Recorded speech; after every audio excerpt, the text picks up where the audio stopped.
डोश्याचं पीठ बनवण्यासाठी 2 वाट्या तांदूळ, त्याला पाऊण वाटी उडदाची डाळ 4 तास भिजत घालायची, नंतर वाटून रात्रभर आंबवायला ठेवायची। त्याच्यात सकाळी मग मीठ घालून ते एकत्र करून घ्यायचं आणि आपलं मग डोश्याचं बॅटर तयार झालं। आता आपण चटणी कशी बनवायची ती बघूया। मिक्सरच्या भांड्यात आपण खोबरं घालून घेऊया, लाल मिरच्या घालूया, चिंच घालूया, 3 ते 4 लसणीच्या पाकळ्या घालायच्या आणि आता मीठ चवीनुसार घालायचं आणि हे सगळं मिक्सरला फिरवून त्याची छानशी चटणी बनवून घ्यायची। मी फिरवून घेते। अशा प्रकारे आपली ही लाल चटणी बनलेली आहे। आता मसाला डोसा बनवूया, चला।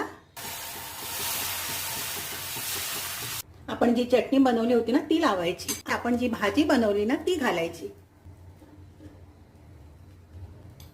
आणि आता हा अर्धा पलटवायचा। अशा प्रकारे आपला हा मसाला डोसा तयार झालाय। बघा किती छान दिसतोय तो।